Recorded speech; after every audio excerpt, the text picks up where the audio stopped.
क्या आपने कभी सोचा है कि बाइबल सिर्फ एक धार्मिक किताब है या यह सचमुच आपके जीवन को बदलने वाला वचन है? क्या यह केवल नियमों और कहानियों का संग्रह है या इसमें छुपा है एक ऐसा रहस्य जो आपकी आत्मा को अनंत जीवन की ओर ले जा सकता है? आज हम इस वीडियो में उस रहस्य को खोलने जा रहे हैं और जानेंगे कि बाइबल आपके जीवन को कैसे बदल सकती है, चाहे आप पहली बार इसे सुन रहे हों या वर्षों से विश्वास रखते हों। अगर आप या आपके कोई मित्र अक्सर पूछते हैं बाइबल क्या है, तो यह वीडियो उन्हें जरूर भेजें। आज हम इस वीडियो में उस रहस्य को खोलने जा रहे हैं और जानेंगे कि बाइबल आपके जीवन को कैसे बदल सकती है, चाहे आप पहली बार इसे सुन रहे हों या वर्षों से विश्वास रखते हों। आपसे निवेदन है कि इसे अच्छे से समझने के लिए पूरा वीडियो देखिए, क्योंकि आप वह रहस्य जानेंगे जो बाइबल को सिर्फ किताब नहीं बल्कि जीवन बदलने वाला वचन बनाता है। बाइबल की अनोखी पहचान। सबसे पहले ये जानना जरूरी है कि बाइबल को खास क्या बनाता है। यह कोई एक व्यक्ति की लिखी हुई किताब नहीं है। इसमें 66 किताबें हैं। इसे 40 से ज्यादा अलग अलग लेखकों ने लिखा। ये लेखक अलग अलग समय, अलग अलग जगह, अलग अलग परिस्थिति में थे। कोई राजा था, कोई चरवाहा, कोई मछुआरा, कोई डॉक्टर, कोई भविष्यद्वक्ता, लेकिन सबकी लिखी बातें मिलकर एक ही संदेश देती हैं। क्या आपने कभी सोचा है, इतने अलग अलग लोग अलग अलग समय में सैकड़ों सालों के अंतर से लिखते रहे, फिर भी उनकी बातें आपस में टकराई नहीं, बल्कि सब मिलकर एक ही कहानी कहती हैं, परमेश्वर और इंसान के रिश्ते की कहानी। क्या कोई साधारण धार्मिक किताब ऐसा कर सकती है? नहीं। यही बाइबल की अनोखी पहचान है। लोग इसे क्यों गलत समझते हैं? अब सवाल ये उठता है कि अगर बाइबल इतनी खास है तो लोग इसे सिर्फ धार्मिक किताब क्यों मानते हैं? कारण सरल है। कुछ लोग इसे बिना पढ़े ही नजरअंदाज कर देते हैं। कुछ लोग सुन सुनकर अपनी राय बना लेते हैं और कुछ लोग डरते हैं कि अगर वे बाइबल पढ़ेंगे तो उन्हें सच का सामना करना पड़ेगा। यूहन्ना अध्याय 8 वचन 32 कहता है, तुम सत्य को जानोगे और सत्य तुम्हें स्वतंत्र करेगा। लेकिन दोस्तों, हर कोई सत्य का सामना करने के लिए तैयार नहीं होता। यही कारण है कि बहुत लोग बाइबल को केवल एक धर्म की किताब मान लेते हैं। बाइबल खुद को क्या कहती है? अब जरा बाइबल की अपनी गवाही सुनिए। 2 तीमुथियुस अध्याय 3 वचन 16 से 17। हर एक पवित्र शास्त्र परमेश्वर की प्रेरणा से रचा गया है और उपदेश और समझाने और सुधारने और धार्मिकता में शिक्षा देने के लिए लाभदायक है, ताकि परमेश्वर का जन सिद्ध बने और हर एक भले काम के लिए तत्पर हो। यानी यह कोई इंसान की कल्पना नहीं, बल्कि सीधे परमेश्वर की प्रेरणा से लिखी गई है। इब्रानियों अध्याय 4 वचन 12। क्योंकि परमेश्वर का वचन जीवित और प्रबल और हर एक 2-धारी तलवार से भी तेज है और मन और आत्मा को और जोड़ गांठ और मज्जा को अलग कर देता है और मन की भावनाओं और विचारों को परखता है। सोचिए जरा, कोई साधारण किताब आपके दिल के भाव और आपके मन के विचारों को पहचान सकती है क्या? नहीं। लेकिन बाइबल ऐसा करती है। यही कारण है कि इसे जीवित वचन कहा जाता है। क्यों कहा जाता है जीवित वचन?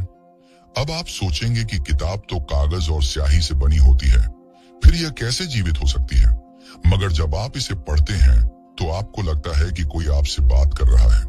कभी यह आपको सांत्वना देती है, कभी यह आपको पाप से चेतावनी देती है, कभी यह आपको आगे बढ़ने की हिम्मत देती है और कभी यह आपके दिल की गहराइयों तक जाकर आपको बदल देती है।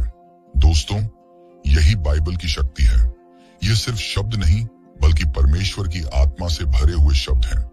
क्या आपने गौर किया है, हम इंसान बाहर से चाहे कितने भी अच्छे लगें, पर अंदर बहुत सारे सवाल, डर और कमजोरी छुपे रहते हैं। मैं कौन हूँ? मेरा जीवन किस लिए है? मेरी तकलीफों का अंत कब होगा? मौत के बाद क्या होगा? ये सवाल हर किसी को परेशान करते हैं, लेकिन बाइबल उन सवालों के जवाब देती है। यही कारण है कि इसे पढ़ने वाला इंसान सिर्फ ज्ञान ही नहीं, बल्कि शांति और आशा भी पाता है। मैं आपको एक सच्ची घटना बताता हूँ। एक सैनिक युद्ध के मैदान में घायल पड़ा था। उसकी जेब में एक छोटी सी बाइबल थी। जब गोली चली तो वही गोली उसकी बाइबल से टकराई और उसकी जान बच गई। लोग कहते हैं उसके पास बाइबल थी इसलिए बच गया, लेकिन सच ये है कि बाइबल ने न सिर्फ उसकी देह को बचाया, बल्कि जब उसने उसे पढ़ना शुरू किया तो उसकी आत्मा भी बच गई। उसने यीशु मसीह पर विश्वास किया और नया जीवन पाया। क्या कोई साधारण धार्मिक किताब ऐसा कर सकती है? नहीं, यही बाइबल का फर्क है। तो दोस्तों, अब तक हमने देखा कि बाइबल अलग अलग समय में लिखी गई, लेकिन उसका संदेश एक है। ये खुद को जीवित वचन कहती है, ये इंसान के दिल की गहराइयों को पहचानती है और यह जीवन बदलने की शक्ति रखती है। लेकिन यहाँ एक बड़ा सवाल खड़ा होता है, अगर बाइबल सचमुच परमेश्वर का वचन है तो इसे किसने लिखा? क्या ये सचमुच इंसानों ने लिखा या इसके पीछे कोई और रहस्य है? यही रहस्य हम आगे खोलेंगे। अब यहाँ एक रहस्य बचा था। सवाल ये है, बाइबल का लेखक कौन है? क्या ये सब सिर्फ इंसानों ने लिखा या इसके पीछे परमेश्वर का हाथ है? आज हम इसी राज की गहराई में उतरेंगे। अगर आप पहली नजर में देखें तो बाइबल को लिखने वाले लोग इंसान ही थे।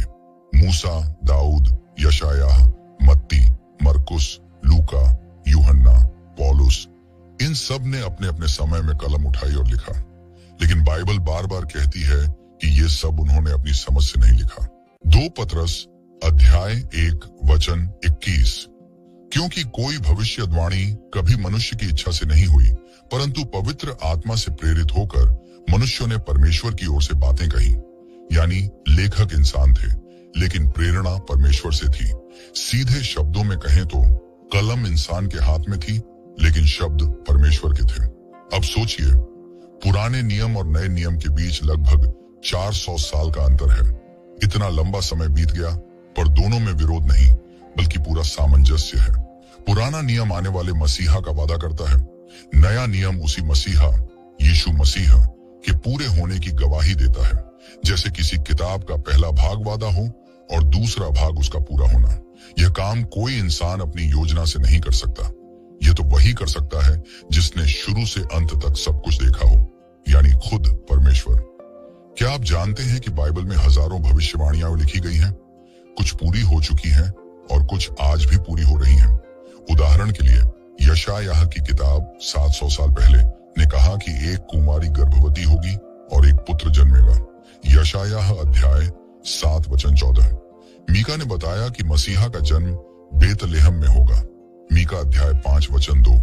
भजन संहिता और जकरियाह ने बताया कि मसीहा को 30 चांदी के सिक्कों में बेचा जाएगा। भजन अध्याय 41 वचन 9, जकरियाह अध्याय 11 वचन 12। यशायाह 55 में लिखा है कि वह हमारे पापों के लिए घायल होगा और हमारे अधर्म के कारण कुचला जाएगा। दोस्तों, ये सब बातें यीशु मसीह के जीवन में पूरी हुई। क्या यह संयोग है? नहीं, यह प्रमाण है कि बाइबल का लेखक केवल इंसान नहीं, बल्कि परमेश्वर है जिसने पहले से सब कुछ प्रकट किया। कुछ लोग कहते हैं ये सब कहानियां हैं, लेकिन इतिहास और विज्ञान भी गवाही देते हैं कि बाइबल झूठ नहीं बोलती। पुराना नियम इजरायलियों के मिस्र से निकलने की बात करता है। पुरातत्वविदों ने मिस्र और कनान की मिट्टी में ऐसे प्रमाण पाए हैं जो बाइबल की घटनाओं से मेल खाते हैं। बाबुल की कैद, दाऊद का राज्य, हित्ती लोग, जिनके बारे में लोग कहते थे कि वे कभी थे ही नहीं, लेकिन बाद में खुदाई में उनके अस्तित्व के प्रमाण मिले। यहाँ तक कि यीशु के जीवन और उनकी मृत्यु का जिक्र गैर ईसाई इतिहासकार यूसुफ्स और टैसिटस ने भी किया है। दोस्तों, अगर यह सब झूठ होता तो इतने प्रमाण कभी सामने नहीं आते। सोचिए जरा, 1500 साल की अवधि में 3 महाद्वीपों में 40 से अधिक अलग अलग पृष्ठभूमि वाले लोगों ने बाइबल लिखी। फिर भी यह एकदम एक रूप है, कोई विरोधाभास नहीं, बल्कि एक ही कहानी। परमेश्वर का मनुष्य के साथ संबंध, पाप का परिणाम, उद्धार का वादा और यीशु मसीह के द्वारा उद्धार की पूर्ति। क्या यह इंसान की योजना हो सकती है? कभी नहीं। यह केवल परमेश्वर का काम है। एक वैज्ञानिक ने ठान लिया था कि वह बाइबल को गलत साबित करेगा। उसने सालों तक रिसर्च की, इतिहास खंगाला, पुरातत्व के सबूत खोजे, लेकिन जितना ज्यादा उसने खोजा उतना ही ज्यादा उसे यकीन हुआ कि बाइबल सच है। आखिरकार वह यीशु मसीह पर विश्वास करने वाला बन गया। उसने कहा, मैं बाइबल को झूठ साबित करने निकला था, लेकिन उसने मुझे ही बदल डाला। दोस्तों, ये इस बात का प्रमाण है कि बाइबल का लेखक सिर्फ इंसान नहीं, बल्कि परमेश्वर है। लेकिन यहाँ एक और सवाल खड़ा होता है, अगर बाइबल सचमुच परमेश्वर का वचन है, तो परमेश्वर ने इसे क्यों दिया? इसका असली मकसद क्या है? क्या यह सिर्फ नियम बताने के लिए लिखी गई, या इसके पीछे कोई और गहरा राज छुपा है? यही रहस्य हम आगे खोलेंगे। अब असली सवाल अब भी बाकी है। परमेश्वर ने हमें यह किताब क्यों दी? क्या यह सिर्फ नियम बताने के लिए है, या इसमें हमारी जिंदगी का कोई बड़ा रहस्य छुपा है? अब हम इसी असली मकसद को खोलेंगे। सबसे पहले हमें यह समझना होगा कि इंसान की सबसे बड़ी जरूरत क्या है। क्या इंसान को सिर्फ पैसा चाहिए? क्या उसे सिर्फ नाम और शोहरत चाहिए? क्या उसे सिर्फ परिवार और रिश्ते चाहिए? ये सब चीजें जरूरी तो हैं, लेकिन इनसे इंसान का दिल कभी पूरी तरह संतुष्ट नहीं होता। हर इंसान के भीतर एक खालीपन है। वह खालीपन किसी चीज से नहीं भरता, न दौलत से, न ज्ञान से, न शक्ति से। क्यों? क्योंकि वह खालीपन परमेश्वर के लिए बना है। बाइबल हमें हमारी हालत दिखाती है। बाइबल हमें सबसे पहले हमारी असली हालत दिखाती है। रोमियो अध्याय 3 वचन 23, सबने पाप किया है और परमेश्वर की महिमा से रहित हैं। दोस्तों, यही सच्चाई है। हम सबने पाप किया है। पाप का मतलब है परमेश्वर की इच्छा के विरुद्ध जाना, झूठ बोलना, चोरी करना, घृणा करना, लालच करना और मन में बुरी बातों को जगह देना। बाइबल एक दर्पण की तरह है। जैसे आईना हमें चेहरा दिखाता है कि हम कैसे दिखते हैं, वैसे ही बाइबल हमें दिल की हालत दिखाती है। इसलिए बहुत लोग इसे पढ़ने से डरते हैं, क्योंकि यह उनकी असली सच्चाई उजागर कर देती है। बाइबल हमें हमारी जरूरत दिखाती है, लेकिन बाइबल सिर्फ हमारी कमजोरी नहीं बताती, यह हमें हमारी जरूरत भी दिखाती है। रोमियो अध्याय 6 वचन 23, पाप की मजदूरी मृत्यु है, परंतु परमेश्वर का वरदान हमारे प्रभु मसीह यीशु में अनंत जीवन है। दोस्तों, यही बाइबल का मकसद है। यह हमें बताती है कि अगर हम पाप में रहेंगे तो उसका अंजाम मृत्यु है, लेकिन परमेश्वर हमें एक वरदान देना चाहता है, अनंत जीवन। यानी बाइबल हमें पाप से बाहर निकलने का रास्ता दिखाती है। यूहन्ना की किताब खुद अपना मकसद बताती है। यूहन्ना अध्याय 20 वचन 31, परंतु ये इसलिए लिखी गई है कि तुम विश्वास करो कि यीशु ही मसीह परमेश्वर का पुत्र है, और विश्वास करके उसके नाम से जीवन पाओ। स्पष्ट है कि बाइबल सिर्फ इतिहास या नियम बताने के लिए नहीं लिखी गई। इसका मकसद है कि हम यीशु पर विश्वास करें और अनंत जीवन पाएं। यानी बाइबल हमें सीधे जीवन का रास्ता दिखाती है। क्या आपने कभी सोचा है कि इस संसार में लाखों लोग हैं, लेकिन हर किसी को अपने जीवन का रास्ता खोजने में संघर्ष करना पड़ता है? क्योंकि हमें जीवन की दिशा देने वाला कोई नक्शा नहीं मिलता। लेकिन बाइबल कहती है, भजन संहिता अध्याय 119 वचन 105, तेरा वचन मेरे पांव के लिए दीपक और मेरे मार्ग के लिए उजियाला है। सोचिए, अंधेरे में चलते समय एक दीपक कितना जरूरी होता है। वैसे ही बाइबल हमारे जीवन का दीपक है। यह हमें गिरने से बचाती है और सही दिशा दिखाती है। बाइबल का मकसद सिर्फ हमें पाप और रास्ता दिखाना ही नहीं, बल्कि हमें सांत्वना देना भी है।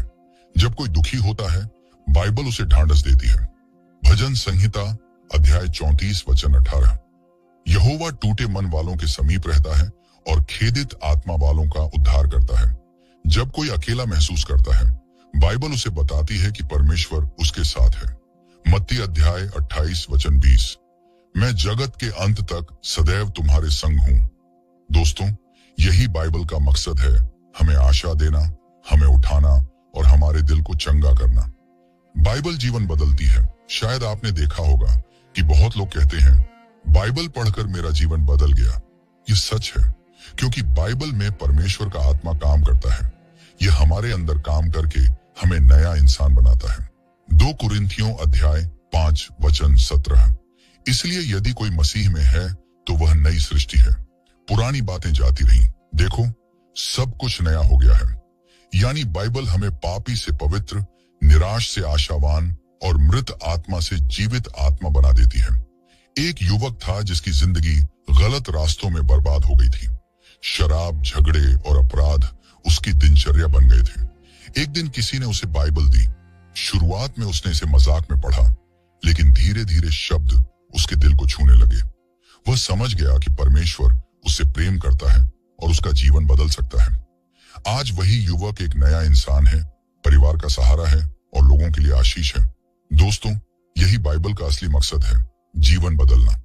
अब यहाँ एक और गहरा राज छुपा है। बाइबल सिर्फ ज्ञान नहीं देती, बल्कि यह उद्धार का रास्ता दिखाती है।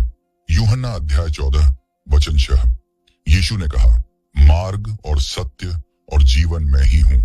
बिना मेरे द्वारा कोई पिता के पास नहीं पहुंच सकता। यानी बाइबल का असली मकसद हमें यीशु मसीह तक पहुंचाना है।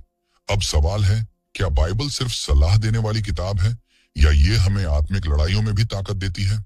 याद रखो, जीवन में केवल इंसानों से नहीं बल्कि अदृश्य आत्मिक शक्तियों से भी हमारा सामना होता है।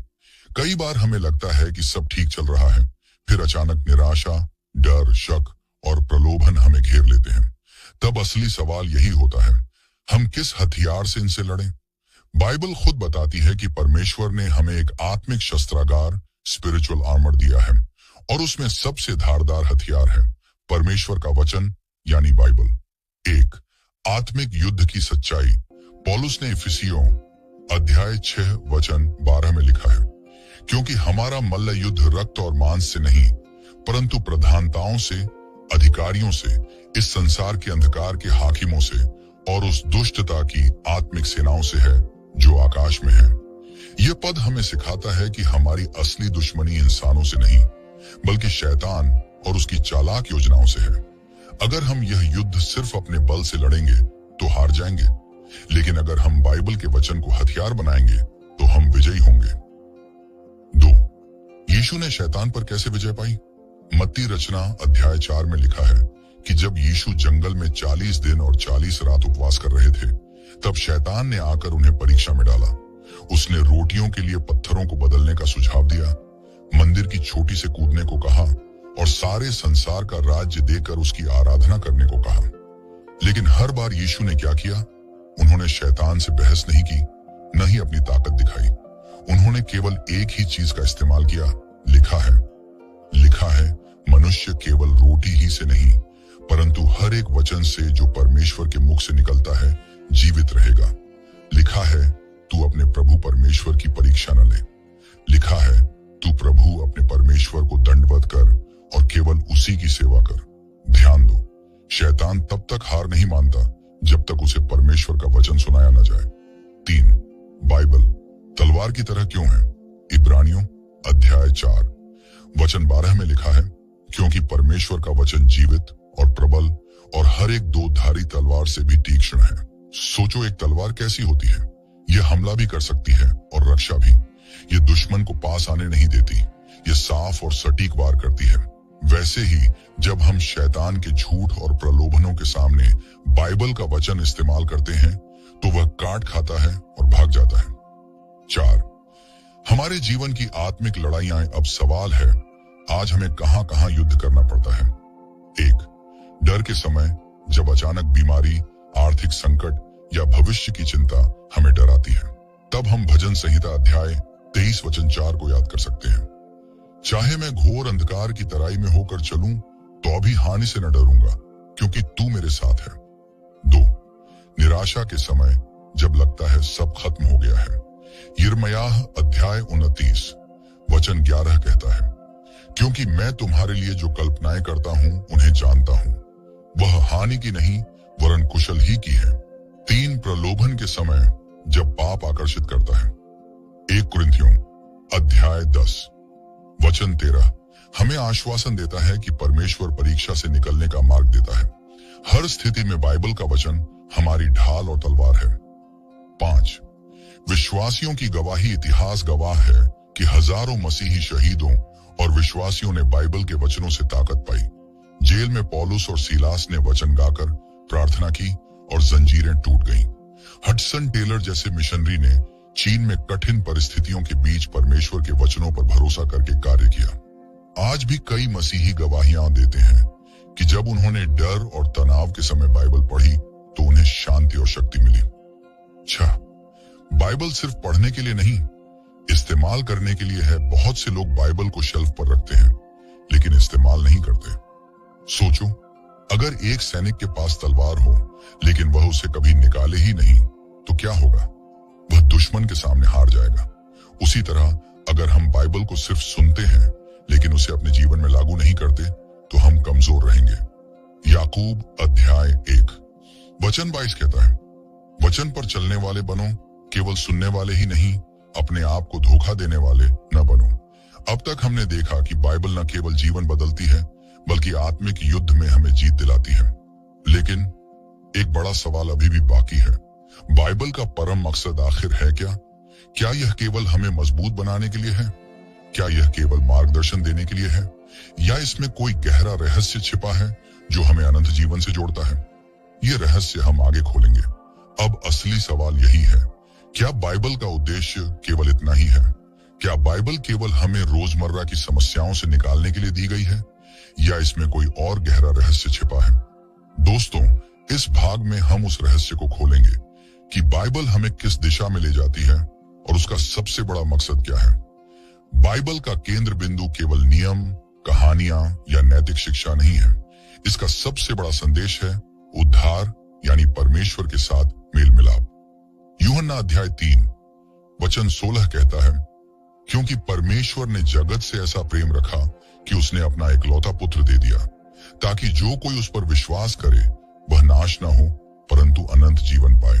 सोचो, संसार में इतनी सारी किताबें हैं, लेकिन कौन सी किताब तुम्हें यह आश्वासन देती है कि तुम्हें अनंत जीवन मिलेगा? केवल बाइबल। आज बहुत से लोग सोचते हैं कि उनकी सबसे बड़ी समस्या गरीबी, बीमारी या संघर्ष है, लेकिन बाइबल कहती है कि इंसान की सबसे बड़ी समस्या है पाप। रोमियो अध्याय 3 वचन 23 में लिखा है, सबने पाप किया है और सब परमेश्वर की महिमा से रहित हैं। पाप का परिणाम क्या है? रोमियो अध्याय 6 वचन 23 कहता है, पाप की मजदूरी मृत्यु है, परंतु परमेश्वर का वरदान हमारे प्रभु मसीह यीशु में अनंत जीवन है। यानी असली खतरा मौत नहीं है, असली खतरा है अनंत मृत्यु, परमेश्वर से हमेशा के लिए अलग हो जाना। 3 बाइबल का केंद्र यीशु मसीह। पुराना नियम ओल्ड टेस्टमेंट हमें बताता है कि उद्धारकर्ता आने वाला है। नया नियम न्यू टेस्टमेंट हमें बताता है कि उद्धारकर्ता आ चुका है। उत्पत्ति से लेकर मलाकी तक हर भविष्यवाणी यीशु की ओर इशारा करती है। मत्ती से प्रकाशित वाक्य तक हर घटना यीशु पर केंद्रित है। यूहन्ना अध्याय 5 वचन 39 में यीशु ने कहा, तुम पवित्र शास्त्रों में खोजते हो क्योंकि समझते हो कि उनमें तुम्हें अनंत जीवन मिलता है, और वे ही मेरे विषय में गवाही देते हैं। यानी पूरी बाइबल का केंद्र है यीशु मसीह। 4 यीशु का बलिदान, उद्धार का रास्ता। बाइबल हमें बताती है कि यीशु ने क्रूस पर हमारी जगह अपनी जान दी। उन्होंने हमारे पापों का दंड अपने ऊपर ले लिया। उनका लहू हमें शुद्ध करता है। उनकी मृत्यु और पुनरुत्थान हमें अनंत जीवन का आश्वासन देते हैं। इब्रानियों अध्याय 9 वचन 22 में लिखा है, लहू बहाए बिना क्षमा नहीं होती। और यीशु ने कहा, यूहन्ना अध्याय 14 वचन 6, मार्ग और सत्य और जीवन मैं ही हूं, बिना मेरे द्वारा कोई पिता के पास नहीं पहुंच सकता। यानी बाइबल का उद्देश्य यही है कि वह हमें यीशु तक ले जाए। 5वीं, क्यों केवल बाइबल ही? आप पूछ सकते हैं, दुनिया में तो और भी धार्मिक किताबें हैं, फिर केवल बाइबल ही क्यों? इसका उत्तर सरल है। अन्य किताबें कहती हैं कि अच्छा बनो तो परमेश्वर को पाओगे, लेकिन बाइबल कहती है तुम अच्छे नहीं हो सकते, इसलिए परमेश्वर स्वयं तुम्हारे पास आया। दूसरे शब्दों में, बाकी धर्म इंसान के प्रयास पर आधारित हैं, बाइबल परमेश्वर के अनुग्रह ग्रेस पर आधारित है। 6 अनंत जीवन का वादा। बाइबल हमें केवल आशा नहीं देती बल्कि निश्चित वादा देती है। 1 यूहन्ना अध्याय 5 वचन 13 कहता है, मैंने ये बातें तुम्हें जो परमेश्वर के पुत्र के नाम पर विश्वास करते हो इसलिए लिखी कि तुम जान लो कि तुम्हें अनंत जीवन मिला है। ध्यान दो, यह लिखा है तुम जान लो। यह शायद या हो सकता है, नहीं है, यह निश्चित है। कल्पना करो कि एक व्यक्ति जेल में बंद है, उसके हाथों में जंजीरें हैं, वह चाहे कितनी कोशिश कर ले खुद को छोड़ा नहीं सकता। तभी एक दिन कोई दरवाजा खोलकर कहता है, मैंने तेरे अपराध का दंड भर दिया है, अब तू स्वतंत्र है। यही तस्वीर बाइबल हमें देती है। हम सब पाप के कैदी थे, पर यीशु ने आकर हमें छुड़ाया। दोस्तों, बाइबल का मकसद सिर्फ हमें जानकारी देना नहीं है, इसका असली उद्देश्य है कि हम परमेश्वर के प्रेम और उद्धार को अनुभव करें। यूहन्ना अध्याय 17 वचन 3 में यीशु ने कहा, और अनंत जीवन यह है कि वे तुझ एकमात्र सच्चे परमेश्वर को और यीशु मसीह को जिसे तूने भेजा है जाने। यानी अनंत जीवन का मतलब है परमेश्वर के साथ व्यक्तिगत संबंध। आज हमारे लिए क्या करना जरूरी है? अब सवाल है, हम इस अनंत जीवन को कैसे पा सकते हैं? रोमियो अध्याय 10 वचन 9 कहता है, यदि तू अपने मुंह से यह अंगीकार करे कि यीशु प्रभु है और अपने हृदय में विश्वास करे कि परमेश्वर ने उसे मरे हुओं में से जिलाया, तो तू उद्धार पाएगा। ये किसी धर्म या रीति रिवाज से नहीं मिलता, ये केवल विश्वास और अंगीकार से मिलता है। सवाल अभी भी बाकी है, अगर हम यीशु को जानकर उद्धार पा लेते हैं तो क्या बाइबल का मकसद पूरा हो जाता है, या फिर इसमें और भी कुछ छिपा है? एक ऐसी योजना जो न केवल हमारे जीवन को बदलती है बल्कि पूरी दुनिया को बदलने वाली है। यही रहस्य बस जानने ही वाले हैं। अब सवाल है, क्या बाइबल का उद्देश्य यहीं खत्म हो जाता है? नहीं, बाइबल का असली मकसद और भी गहरा है। यह न केवल हमें उद्धार दिलाती है बल्कि हमारे जीवन को पूरी तरह बदलने के लिए और हमें परमेश्वर की योजना का हिस्सा बनाने के लिए दी गई है। आज हम उसी परम रहस्य को खोलेंगे। बाइबल केवल इंसान की कहानियों की किताब नहीं है, यह परमेश्वर की एक महान योजना की किताब है। उत्पत्ति से लेकर प्रकाशित वाक्य तक यह हमें बताती है कि परमेश्वर ने संसार की रचना की, मनुष्य को बनाया, मनुष्य पाप में गिरा और फिर परमेश्वर ने उद्धार की योजना बनाई। यह योजना केवल व्यक्तिगत उद्धार तक सीमित नहीं है बल्कि इसमें पूरी मानवता और पूरी सृष्टि शामिल है। रोमियो अध्याय 8 वचन 21 कहता है, यह आशा रखी गई कि सृष्टि भी स्वयं विनाश की दास्ता से छुटकारा पाकर परमेश्वर की संतानों की महिमा की स्वतंत्रता में प्रवेश करेगी। यानी परमेश्वर की योजना है कि पूरा संसार नया बनाया जाए। जब कोई व्यक्ति यीशु पर विश्वास करता है तो केवल उसके पाप क्षमा नहीं होते बल्कि उसके अंदर से एक नई शुरुआत होती है। 2 कुरिन्थियों अध्याय 5 वचन 17 में लिखा है, इसलिए यदि कोई मसीह में है तो वह नई सृष्टि है, पुरानी बातें जाती रही, देखो सब नई हो गई। ये बदलाव सिर्फ बाहर से नहीं बल्कि अंदर से होता है। बाइबल हमारे सोचने का तरीका, बोलने का तरीका और जीने का तरीका बदल देती है। यही कारण है कि बाइबल को जीवन बदलने वाला वचन कहा जाता है। बाइबल हमें यह भी बताती है कि हम केवल उद्धार पाकर अकेले नहीं रहते, हम परमेश्वर के परिवार का हिस्सा बन जाते हैं। इफिसियों अध्याय 2 वचन 19 कहता है, इसलिए अब तुम विदेशी और परदेशी नहीं रहे परंतु पवित्र लोगों के संगी और परमेश्वर के घराने के हो गए हों। यानी जब हम बाइबल के अनुसार चलते हैं तो हम केवल एक धर्म नहीं अपनाते बल्कि एक परिवार में शामिल हो जाते हैं, परमेश्वर का परिवार। 4 संसार में रोशनी बनना। बाइबल का मकसद केवल हमें बदलना नहीं है बल्कि हमें दूसरों के लिए रोशनी बनाना है। मत्ती अध्याय 5 वचन 14 से 16 में यीशु ने कहा, तुम जगत की ज्योति हो, तुम्हारी ज्योति मनुष्यों के सामने चमके कि वे तुम्हारे भले कामों को देखकर तुम्हारे स्वर्गीय पिता की महिमा करें। यानी बाइबल हमें सिखाती है कि हमारा जीवन ऐसा हो कि लोग हमारे अंदर यीशु को देखें। जब हम बदलते हैं तो हमारे परिवार, हमारे रिश्तेदार और पूरा समाज बदल सकता है। अब सबसे बड़ा प्रश्न, क्या बाइबल केवल इस जीवन के लिए है? नहीं, बाइबल हमें बताती है कि एक दिन यीशु मसीह फिर से आएंगे। वे अपने लोगों को लेने आएंगे, न्याय होगा और नया स्वर्ग और नई पृथ्वी बनाई जाएगी। प्रकाशित वाक्य अध्याय 21 वचन 4 कहता है, वह उनकी आंखों से सब आंसू पोंछ डालेगा और न मृत्यु रहेगी और न शोक, न विलाप, न पीड़ा रहेगी। यह है बाइबल का असली रहस्य।